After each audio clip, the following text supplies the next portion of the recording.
been nice and relaxing even for us. Yeah. All right, so I'll start. Hello, everyone. Thank you all so much for joining. I hope you're all happy, healthy, and safe wherever you guys are. I assure you it will be an extremely fruitful conversation, no matter what level you guys are, teacher, student, parent. Um, and one quick comment, if you guys have any questions during the entire call, please put it in the Q&A section. I think someone's already started to use it, but the panelists will try to answer the questions as we go through, as they have sort of that discussion, or they can try to answer it towards the end when we have our Q&A section. My name is Janu Shah. I'm a senior in high school. And right now, with the pandemic, there's been so much uncertainty. So many different things have been changing. Lifestyle is, itself is so different than before. And with that, high school students have increased difficulties like with extracurriculars and even with the college process.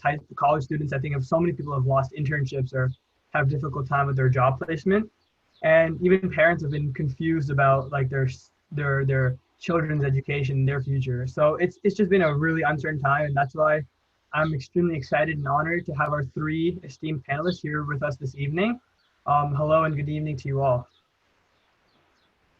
Hi.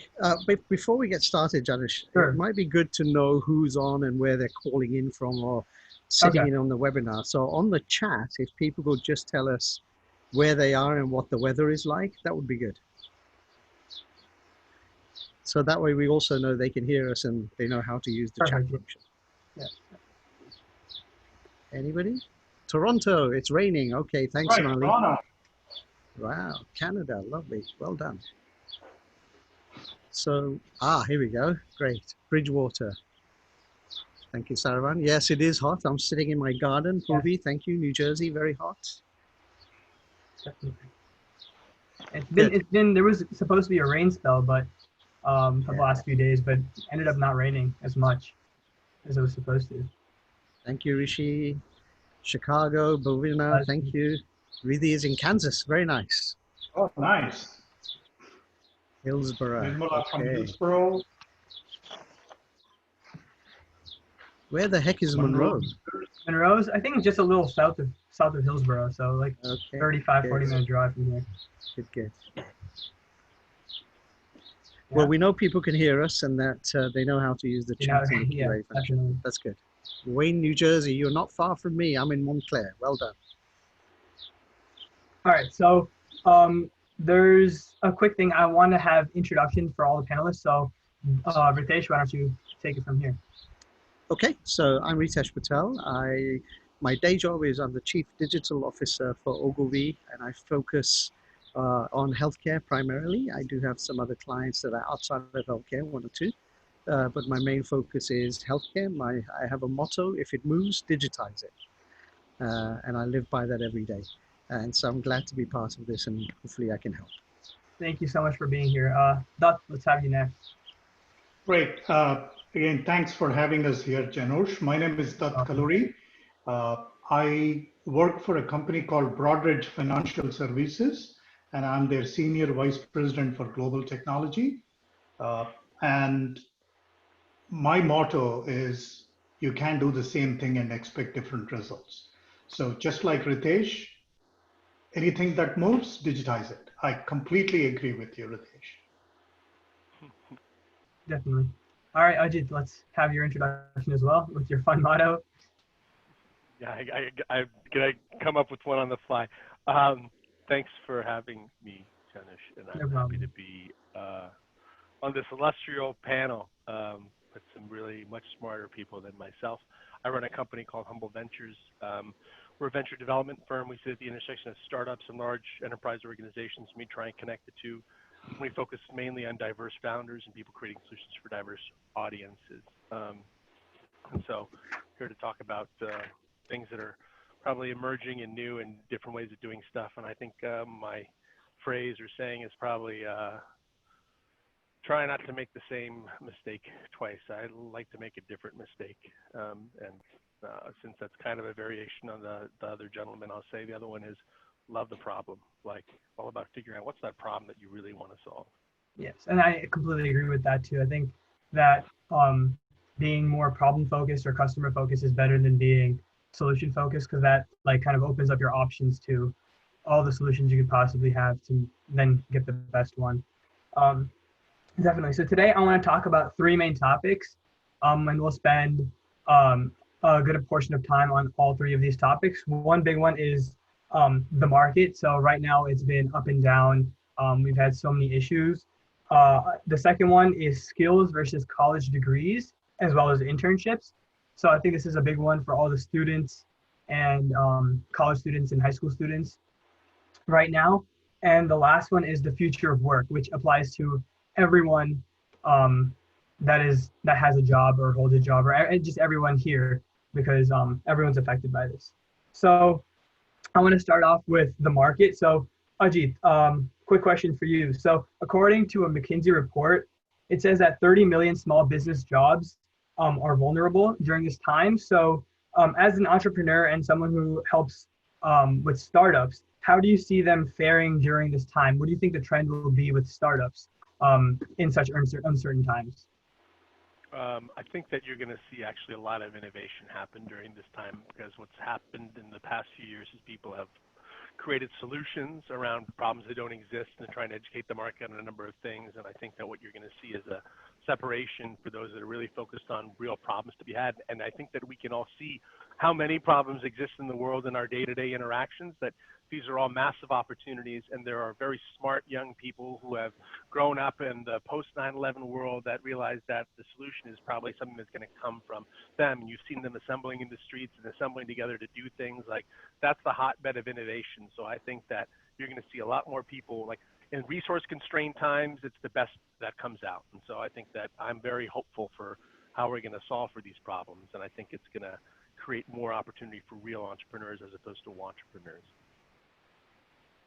Great. Yeah, I think so too. I think that even like just from my perspective, a lot of my friends and people my age have more time, especially like even college students have more time, so they have time to think about their own ideas and their own ambitions. So that's definitely something. Yeah. So Ritesh, another question, similar to the last one, but one industry right now that's in the limelight is healthcare, and that's a service that you provide to. You focus with marketing, but healthcare is a big sector you provide to. So with hospitals operating at higher capacities and during the pandemic and with higher demand for all these extra supplies, how do you think that healthcare companies will be affected? And what do you think the trend is with healthcare companies right now because of this?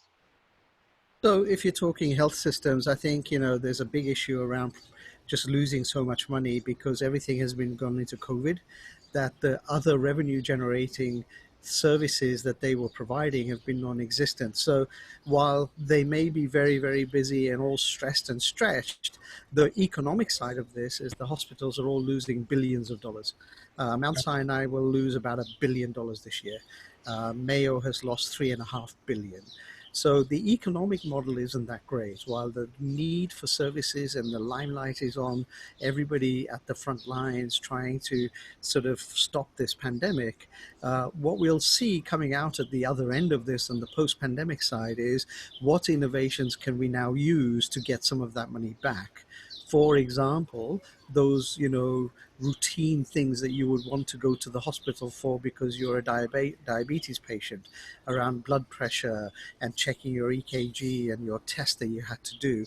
There are new companies that are forming to look at digitizing those things and giving you the capability for remote patient monitoring so that you can continue to provide that service and earn revenue from it. So while I might not be able to come back to the hospital, what can I do to provide those services in home or in a lab somewhere like a CVS or a Walgreens that will enable me to then capture that revenue back again? And so I think what you'll see is a new delivery of care model that's coming to come out of this pandemic. Telehealth, video conferencing and video chat, remote wearables, collecting data, sending it to your doctor, that sort of stuff. So for those of you who are entrepreneurial in nature and are looking at new ways, you're all very digital. You're all digital natives. You probably know more about technology than we do on this call. Well, me, Ajit, and Dutt anyway. Use those things to think about in healthcare. What can you disrupt? What can you advise? Where can you go using that knowledge? Because they're going to need those skills to get that revenue back.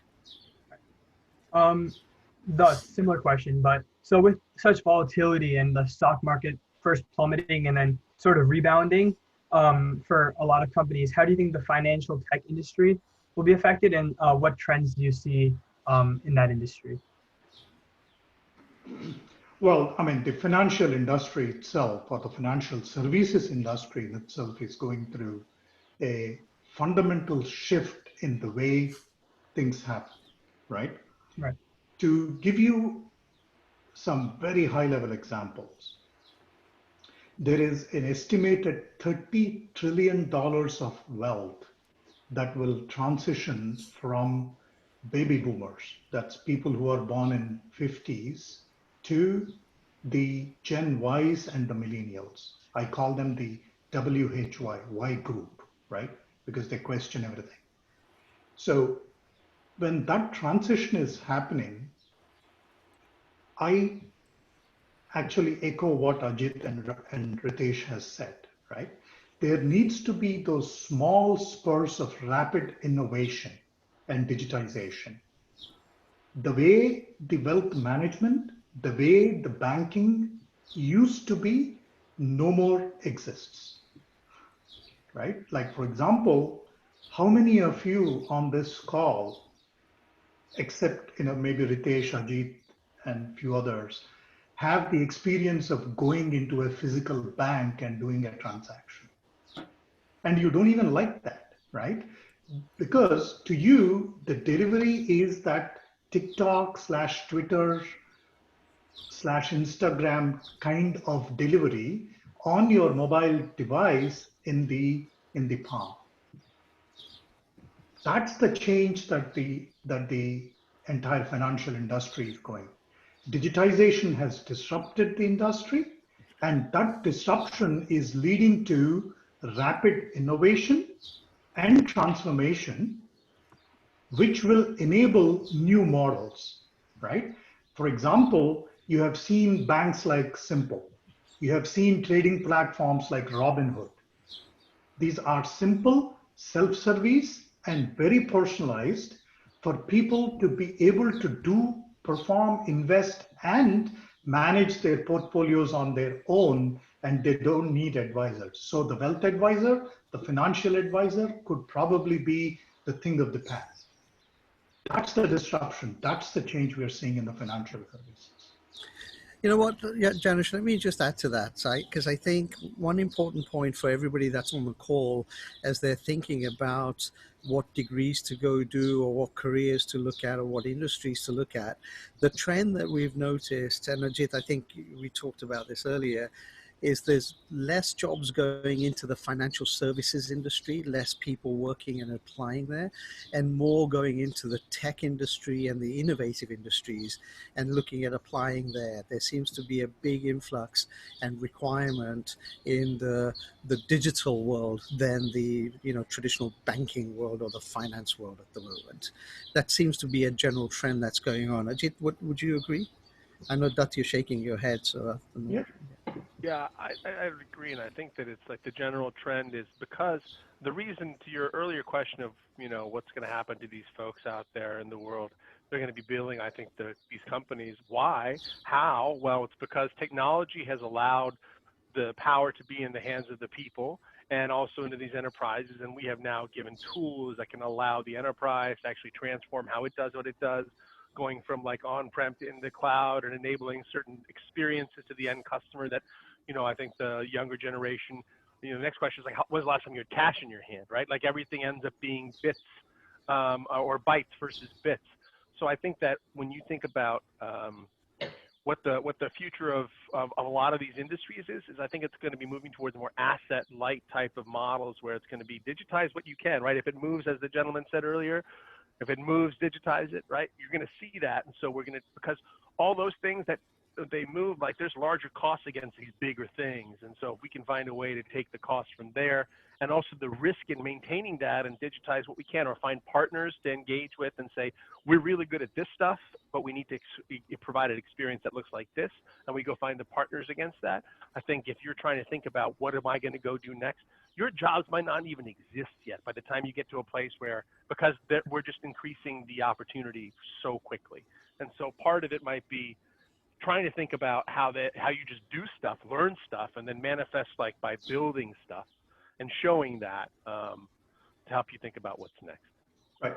Ajit, to add to that, right, that's a great point. And in fact, as a senior executive in the financial services, if I start thinking about how my team will be by, let's say, 2025 or even 2030, right, I will look for 5 broad skills in a person that I'm going to hire, right?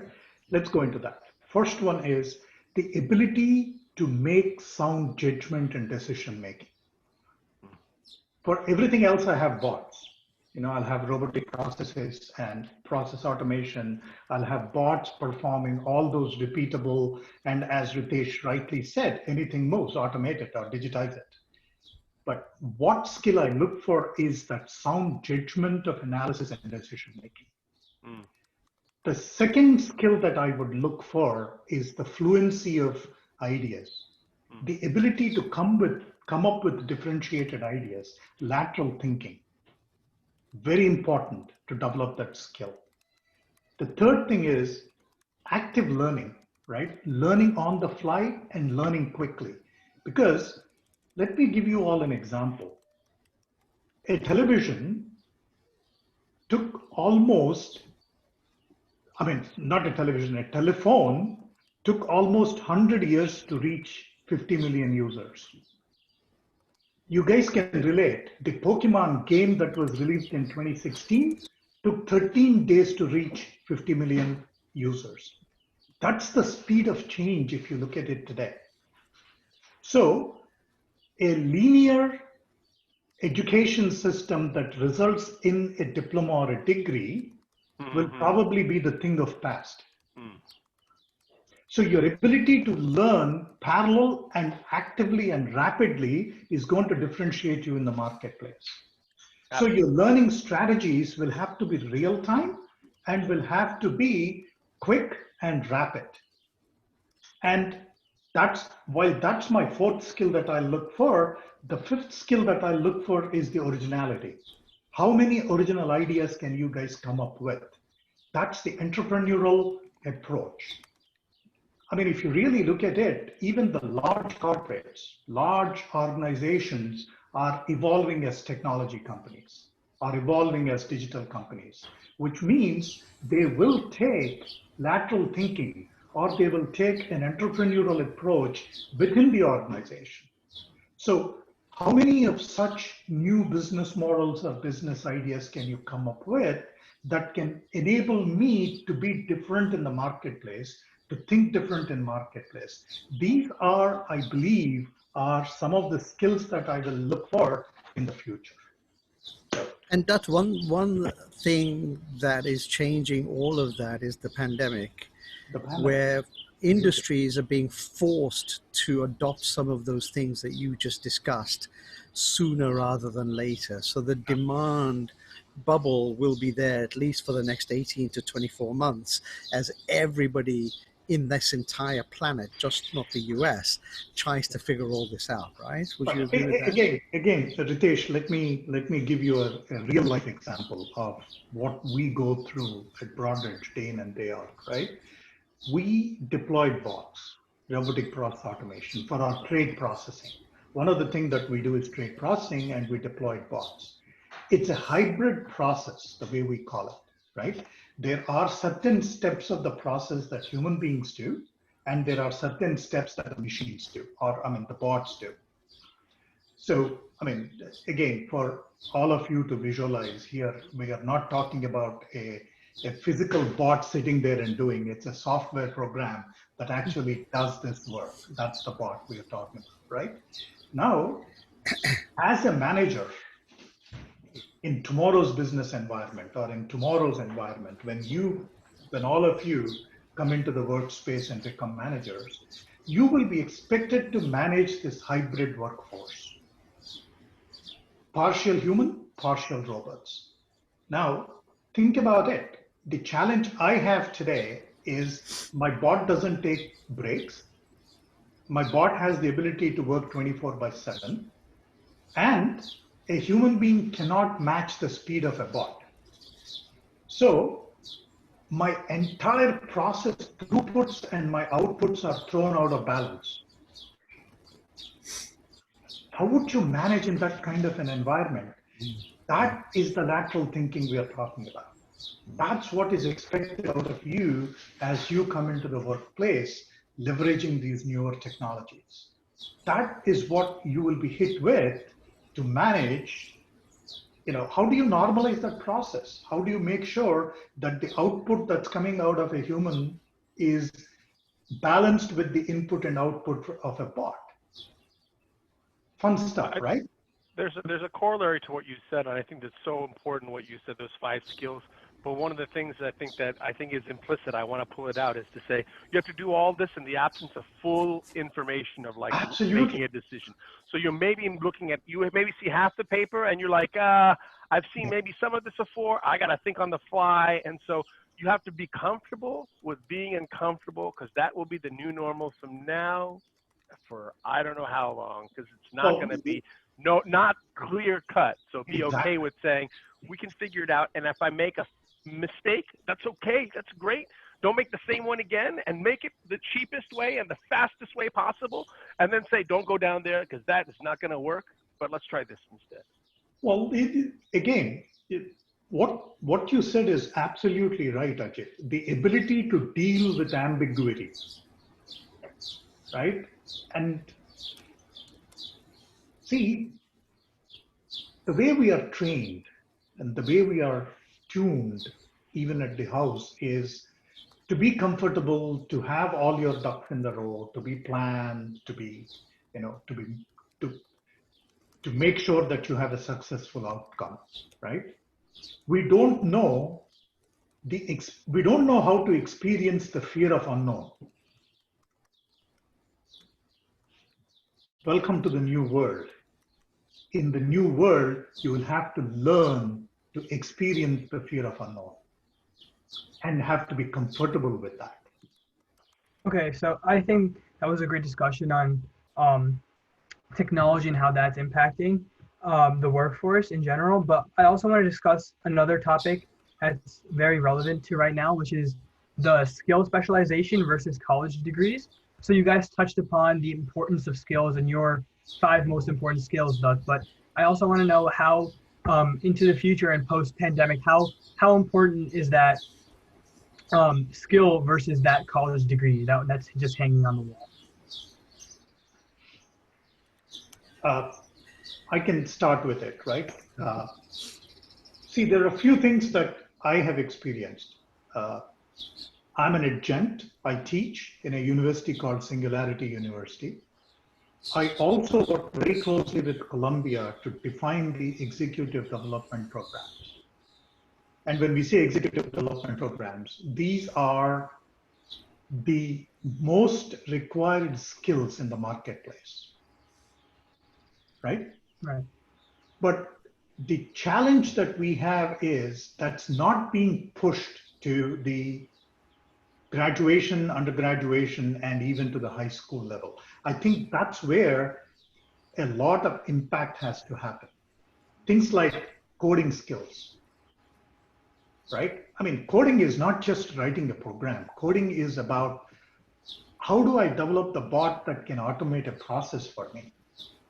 That is an irreplaceable skill for me. 2, how do I create the defenses to protect my digital investments in an organization? Because that's going to be the big challenge going forward. How do we make sure that we have that kind of skill imparted, not just at the college level, but even at the high school level?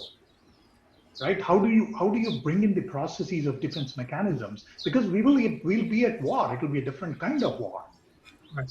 I'm sure Ritesh, Ajit, and myself, we fight this war day in and day out, protecting our digital assets in the company, right? Right. Those are the kind of skills that will be required. And that's what the colleges, the college students, and the fresh graduates should start thinking differently in as they prepare themselves to face the real world challenges. Ritesh?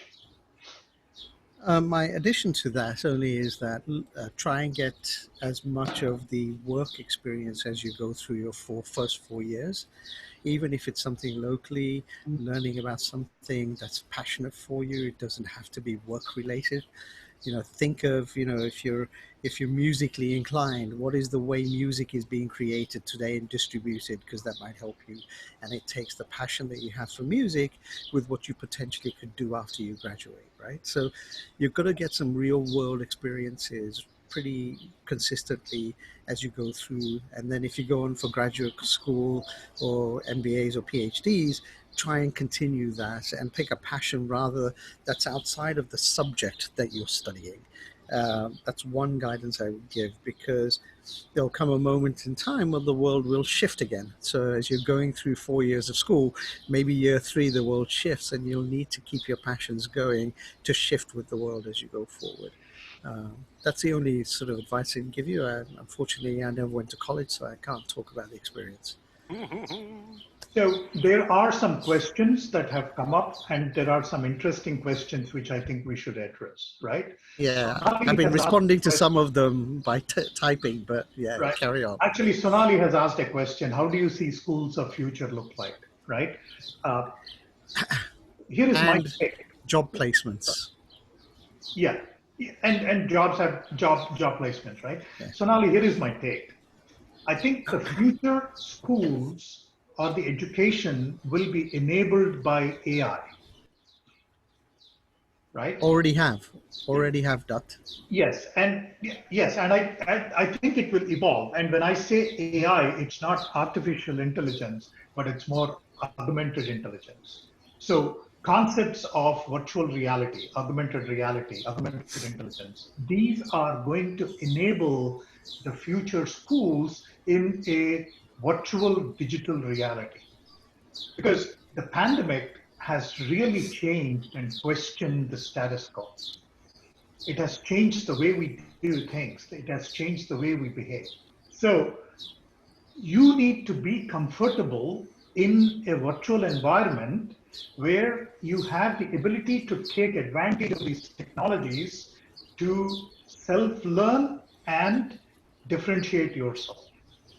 Now, university placements, jobs, yes, jobs have been impacted, but the new age jobs are going to come up.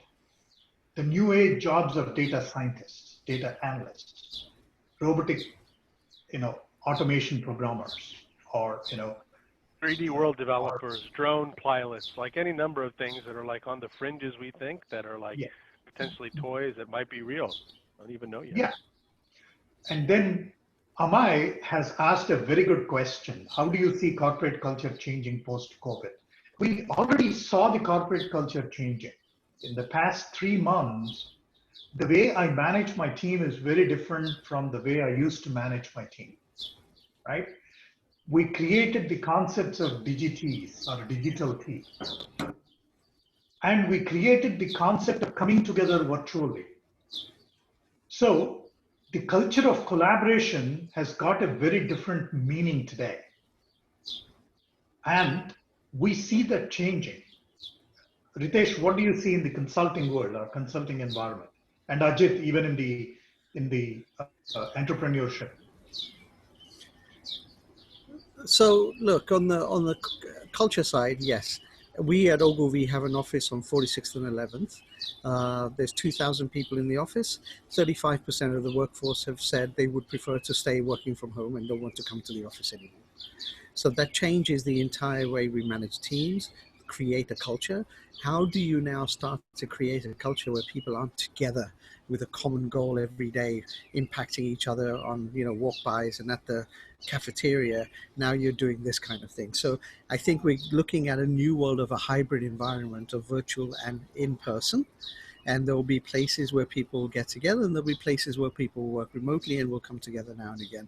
Ajit's group at Humble has really pioneered the use of technology in bringing people together. They've, you know, really looked at different product sets and how they work to foster that cultural environment. So to Ame's question, the culture will change, and it will become one where you're going to have to accept a combination of virtual and in person or in real life kind of environments to move these people forward. Now, by the way, the startup world, I think GitHub, is it legit?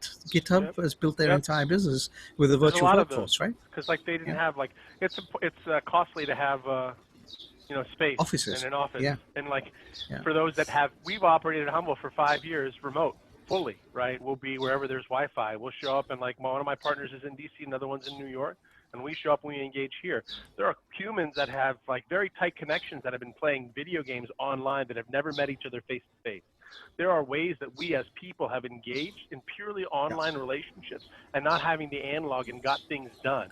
So we're trying to pull from some of that, and I think this is now suddenly front and center. I remember as a kid working once and my dad going out to the office and coming back, and he saw me on the couch, and I'm like, so working? He's like, what are you doing? I was like, I've been working all day. He's like, what are you talking about working? You're on the computer. I'm like, well, I've been working. He's like, what do you mean? I was like, well, I had a call with London, and I had a call with India, and then I did this, and then and he's going through all this stuff, and he's like, well, you did that all sitting here, and this is maybe like 12 years ago. And now he's like, just last week, he's like, I totally get it now, right? He sees it. Yeah. And I think that a lot of these enterprises and businesses are trying to recognize there's a new world, and we're going to have to move towards it. I want to go back to one thing and say, I want all of you, if you would be so kind, as to look at something called the Lean Canvas. Look at it, leanstack.com. I would say that everybody should understand how the Lean Canvas works and how to map any business, any organization, whatever it is, whatever you're into. You can understand how the world works if you start to kind of think through these types of frameworks. I find the Lean Canvas to be one of the most important ones. But recognize, I think Ritesh had said, like, whatever you're into, like, figure out how to create. If you're already creating content on all sorts of channels and platforms amongst yourselves, and I know that, create some kind of alt profiles that you feel are comfortable publicly facing so that you can build out a portfolio, whatever the creative is, if it's written word, if it's like audio, if it's video, just build stuff, code stuff, create stuff, if it's analog, because you're going to be evaluated based on the portfolio of your work. What have you done? What have you built? And those that are builders, I think, as Dutt said, he's looking for these 5 skills, looking for people that can do a lot of things and have experience by building a lot of things. So if you can understand how the world works in a simple framework like the Lean Canvas, and you have skills underneath your belt about building stuff, you'll be able to address the new corporate culture, which is going to focus on this learning and distance, but that doesn't mean that we're not going to be building stuff together. So, Right. guys, can I make a suggestion? There's some really good, there's 8 questions here. Maybe we just rapid fire take each one of them and answer them, because I think it's valuable for the people who are on here to have their question answered so they can start thinking about what they want to do. Is that okay, Dutt and No, absolutely. That's exactly what I was thinking too, Ritesh, and I've been trying to answer those questions as we are talking. So why don't we each take one? So who wants to take the corporate? I think we just talked about the corporate culture one, so I think we're good there. The only thing I would say is healthcare jobs. Yes, there's going to be new ways of providing healthcare, as I alluded to in my introduction. So think about that, Ame, as you're looking at that. I think one big question that we have to answer is also about internships and how college students should gain that experience. Yep. And I saw that. I saw that. So, Ajit, you've suggested, or I already answered Ame's one. Dutt, you want to answer the anonymous one about the college grads and the job market and the internships? Absolutely. I believe that, if you especially want to get into consulting firms, and if you want to start getting into internships and full-time positions, you should start looking at these new age uh, skills. You should start looking at these new age capabilities of lateral thinking, analysis, scenario building, and start developing these skills in a way that you make yourself needed by these consulting companies. That's how I would start looking at, re-entering the job market or getting the internships. So to Two that more point, points. yeah. Sorry, Janush. One, understand the lean canvas. Ajit is right. If you can learn the lean stack and have an approach of a methodology of solving a client's problem for consulting, they'll take you straight away. The second thing is leverage contacts, right? People you know, ask your dads, your uncles, your aunties, and say, do you know somebody who can help me get into somewhere? That's the second piece you must do. Janush, over to you. Sorry. Yes, no, definitely. 2 points. Another thing that I wanted to say is, um, you guys have all talked about skills, but I want to talk about like combinations of skills. So we've talked about definitely about technology, but let's say someone really wanted to go into a different, like a medical field. What types of skill overlaps, like what type of combinations of skills are important to succeed in any field that you go into? Because most of them are going to be dictated by technology. I think, Ajit, this is one for you, man. I was going to say, like, if you, whatever you want to go into, you need to know how to be an entrepreneur, need to be know some technology.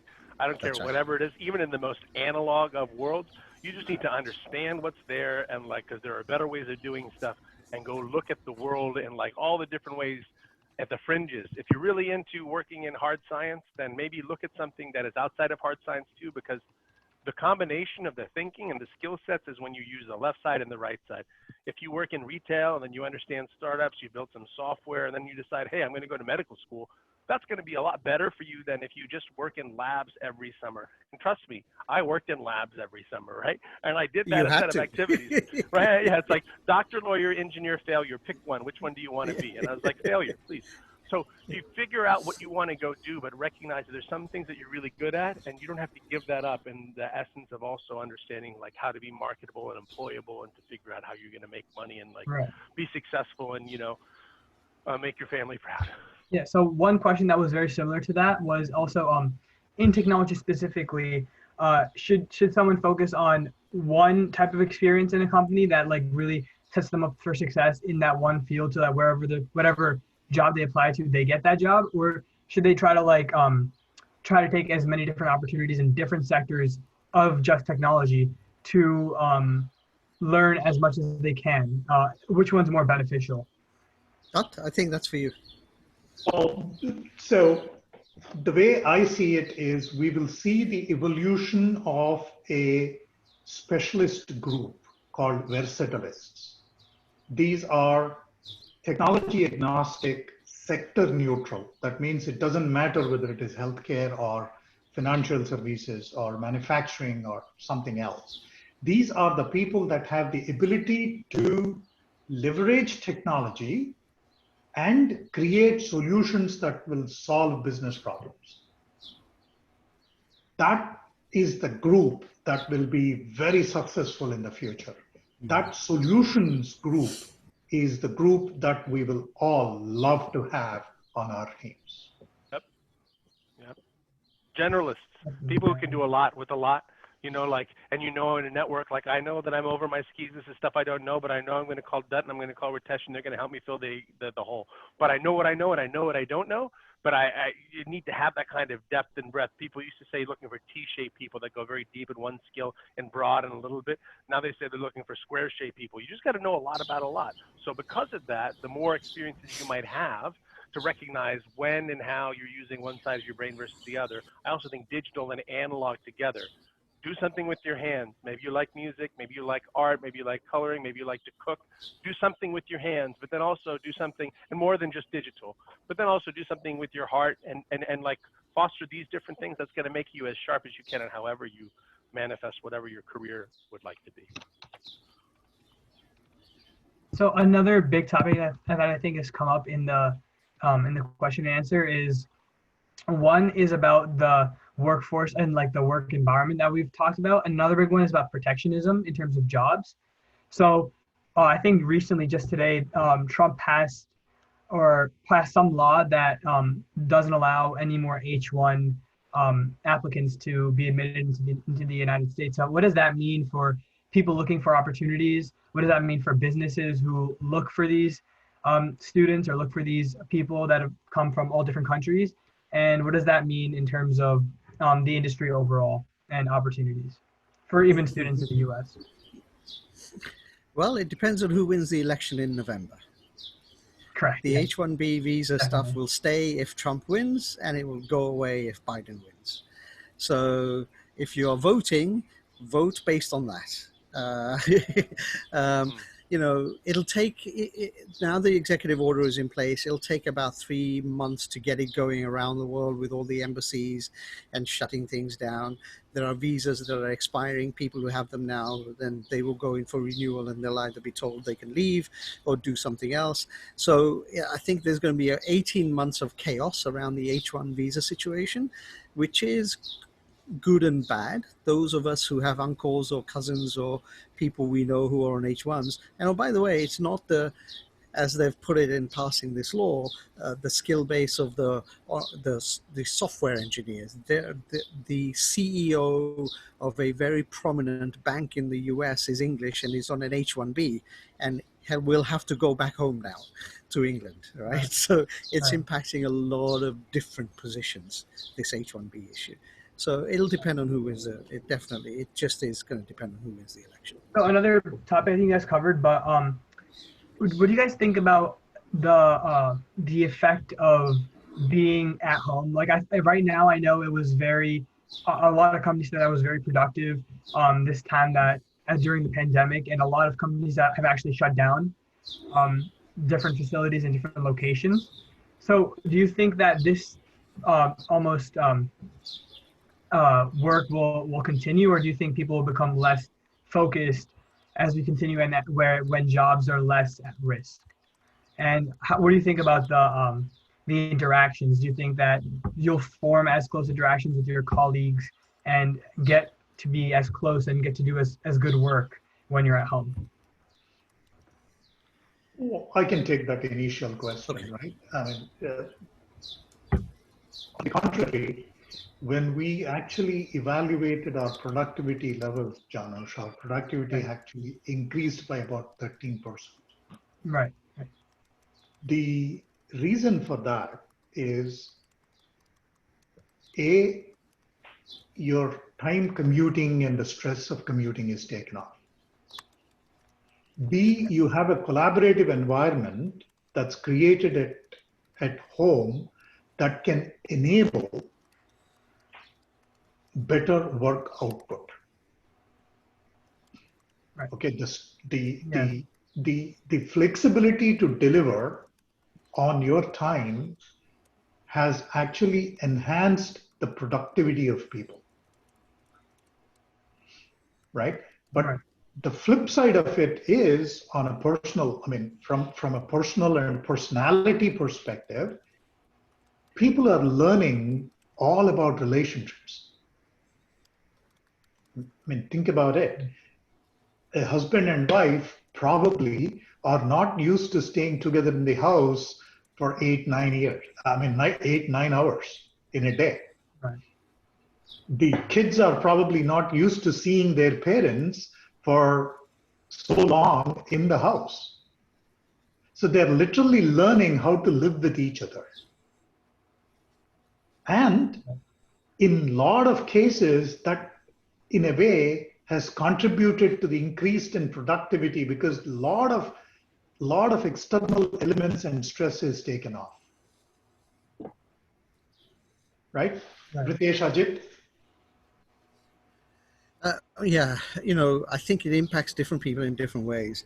Yeah. We at Ogilvy, I'd say 70% of our workforce in New York City is under 26, 27-ish. A lot of them are living in shared apartment buildings in Hoboken, Jersey City, Brooklyn, and Queens.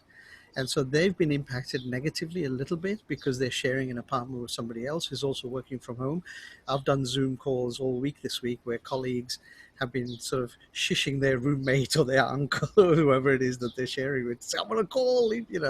So I think it'll impact people differently. For me and my family, it's been a godsend for them. They're getting home cooked meals every night, and dad's home. I used to travel 70% of my time, and it's been a refreshing thing for me right now. So it will depend on individual circumstances. However, we should all get used to it. I think this is the new normal. So, depending on your personality and how you like to work and interact, get used to the way that you're going to spend some time at home or somewhere remotely and some time in an office somewhere. That's the new Yep. normal. Yep. I'll say my wife and I both work from home. We have home offices. We have three little kids, and normally in the pre-pandemic, we'd have a nanny come in and we'd split. If we weren't on the road, I was on the road with Ritesh in New York, or with a client somewhere else. I'd be home, and so for us, once the pandemic hit, it was the kind of same thing. In fact, we just accelerated a number of things. We had to change a little bit of the operations to kind of make sure that I now just do my calls from 1 to 5, and instead of having the morning, and I kind of take that morning with the kids. And I think part of that on the other side is I think businesses themselves are going to recognize they have to change how they think about their employees. They have to think about there's time for us to be in the same time doing stuff. Like in this webinar, we're all here. If you're not watching the recording, we're all here together right now having this experience. And this can't be replicated necessarily in the same way. But there's time and place for things to happen that are pre-recorded, that are pre-produced. And so synchronous versus asynchronous, I think businesses are going to have to stop thinking about it's an 8-hour workday, a 9-hour workday, and you work these hours, or end to end to end. And instead, it's more like, how do we get these jobs done in this time? And let's figure out, okay, I've got to deal with my life and my children and maybe perhaps my home life. My wife has a different time frame, and then maybe Ritesh and Dutt have a different one, and those that are single might have different sets of activities. And so the business is going to recognize and has to recognize that the employee base is going to have different kind of demands on their time as we negotiate the operating system inside our own houses, let alone in our own organization. So Ajit, another quick question for Sorry, you. Dhanush, before we jump in, there was a very interesting question which said, hey, if Facebook and other companies like that are not looking for college degrees, is it important? My take on that is education gives you a discipline and structure of thought. Yes. Yes. Education is the enabler of innovation. So today, you may think you don't need that degree or that college education, but if you really want to compete in tomorrow's world, that structured thinking that education enables will differentiate you in the marketplace. So my answer is yes, you absolutely will need those college education and those degrees and those specializations. If you're so self-motivated though, and you can do it yourself, like you can create it, but it has to be structured is your point. And you have to be able to learn and process this. So if you're not, then, like some of us need to be spoon-fed till we're like, oh, okay, okay, I get it. That's okay. Yeah. All right.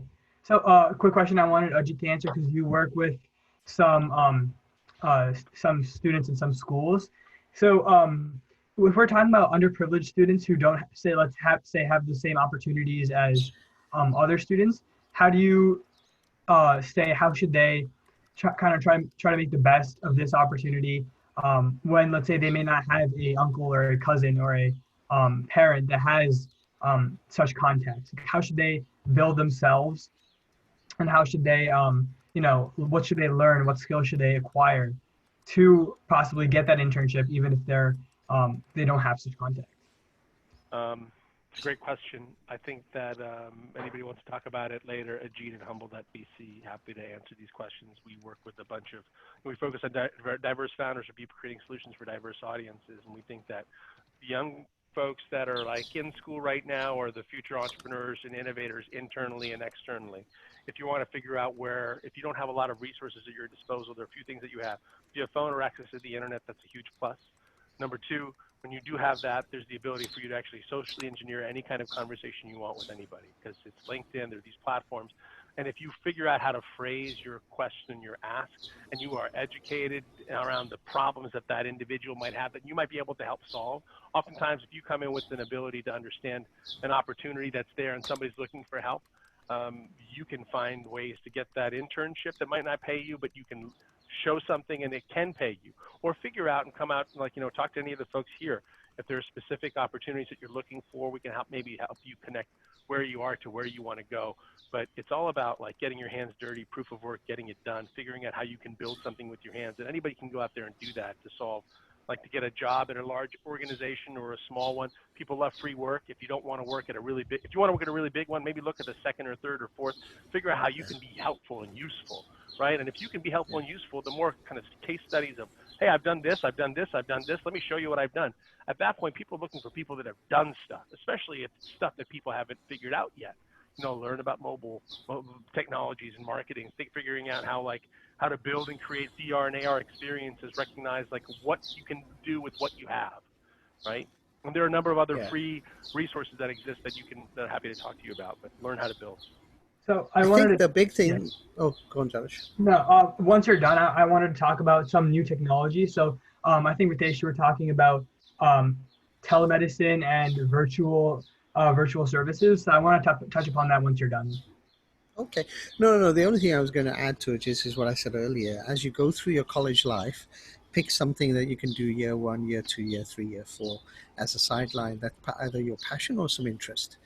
And that shows to potential internship things as well as employers that, your left brain and right brains are working. Secondly, everybody goes for the big guys. So everybody wants to go apply at UBS or Google or Facebook or whatever. Yeah. But you know what? There is about 100 other companies like Facebook, like Twitter, like Google. Yeah. There are about 900 boutique consultancies out there doing really amazing things. The ex-Googlers and ex-Facebook people, right, that have left those places to go do that. Like, go learn from them so you don't have to deal with the bullets in between. Exactly. Right? Yeah. So as you look for internships, don't go where all the crowd is going and apply at the same places like Accenture and Deloitte and Citibank, etc. Look at those second tier, third tier companies or innovation companies that are doing tertiary things around those. Yeah. And that will really get you going as well. And they're really more important because you get more experience and hands-on experience. Yeah, I completely agree with that, Ritesh. I mean, the Deloittes or the McKinseys are not the only companies, guys. No. There are much more innovative and nimble companies that can really transform what you're doing. I mean, like to go into specifics, right? I would choose a company that is specializing in artificial intelligence, or I would choose a company that's specializing in IoT, Internet of Things, that would contribute to a connected world as we go forward into the future. So those are the type of things that we can choose. And those, I mean, companies that are working in augmented reality, companies that are working in complete digitization, these are small firms. These are not the large, big firms. So these are the enterprises of the future. So I would start looking at those and start finding opportunities in those.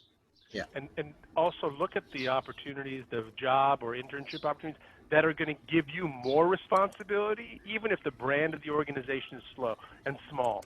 Don't make the ego-filled decision that I must have a big name brand. Make the decision that these people are so crazy. They're going to trust me to do this stuff. I have no idea. And they're like, as long as you're capable and willing to learn, we need all hands on deck.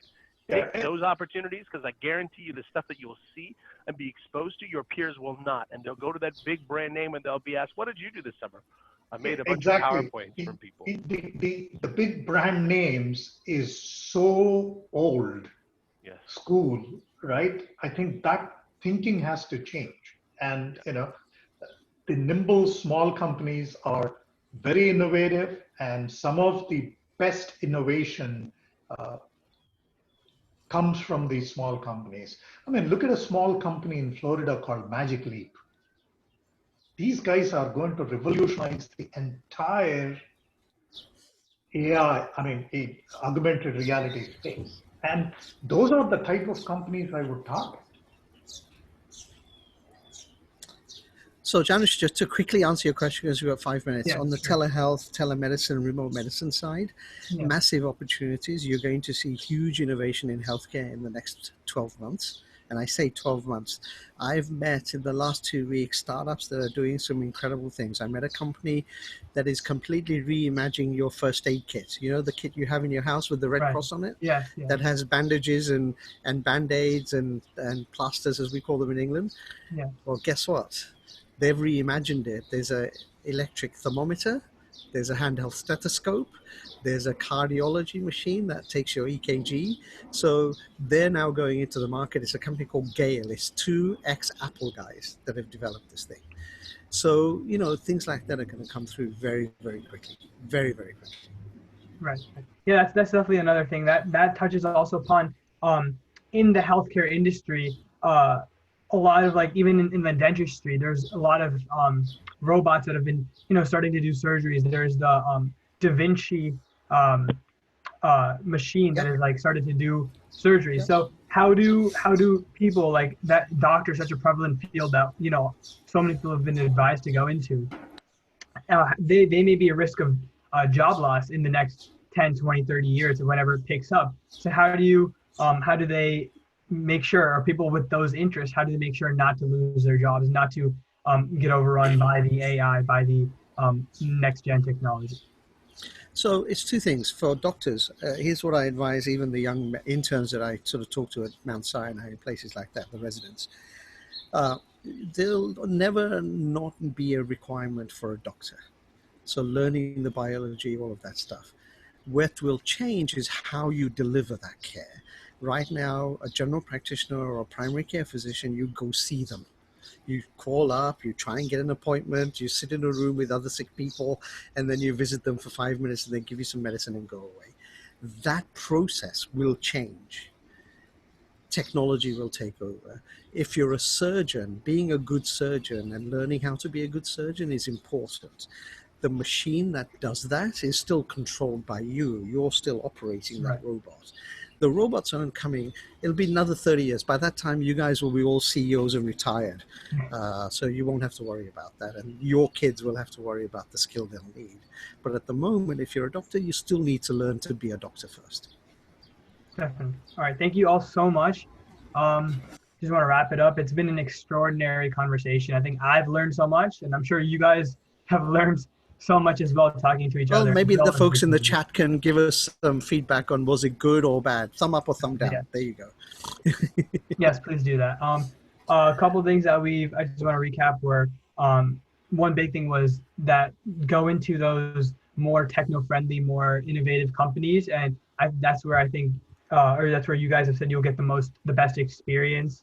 Another big thing was structure in terms of education, but taking control of your own education to develop the skills that will be needed by all, and that will be needed by many companies, and how technology is taking over all different fields, and how coding and how understanding of AI and other things will be so important in any field that you go into.